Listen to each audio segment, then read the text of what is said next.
Today is May 25th, and I just pulled all these little cuties out of my incubator. You can see there's Polish. I mean, these are literally, they've all hatched with it. That's probably a partridge silky. There's a partridge silky showgirl. And some silver lace. I think that might be one of my big boy's babies, a barnyard mix. Got quite a few partridges. I think that there, no, maybe not. And then we got all these guys over here. I mean, literally, I must have, it's not been more than maybe an hour, not even that long. 20, 30 minutes since I pulled these guys out. That's all of these babies.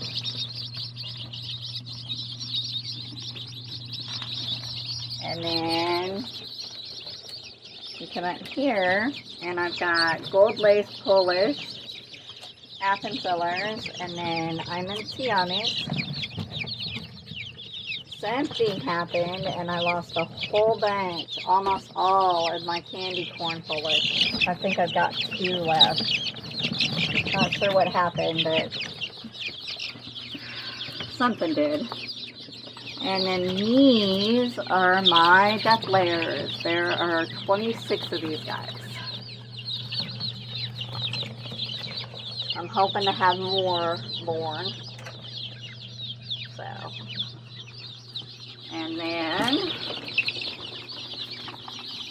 you can see that little one's trying to hang on. I'm hoping I get some more hatches. I think these, the temperature went down on the incubator, so I think it might have a little bit more time. And then, these are my Houdan and Appenzeller babies, thank God, because unfortunately I lost a hen. Looks like I may lose another hen. So. But these are my babies that I got. I think they're close to 3 weeks. And then these are my Ameracana babies. I got 2 in here that are older, but mostly Americanas. They're all cozy and sleeping. These are, the majority of these guys are different Silkies and Turkins. Showgirls. And then these are same Polish. Well, there's a couple Turkins in there. These are Polish, but I'm holding back to raise up for breeders.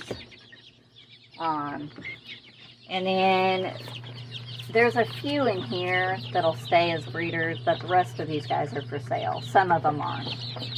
But that's the baby house today. Oh my Lord.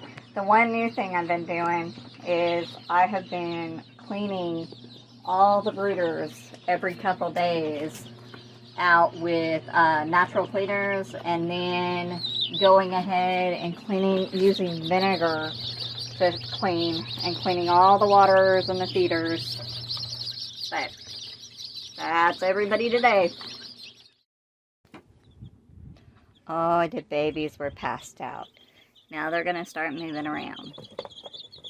This is probably going to be their last day in here. I'll probably move them outside tomorrow. My hens haven't been laying very much, so I'll have a 3-week break between chicks. And that means I'll have everybody out in the shop together. But this is an update of my bubas. Guys, this is Chris with Chickens for Chicks, and if you like what you saw, subscribe, come back, like the video. There'll be more, lots of education, lots of babies.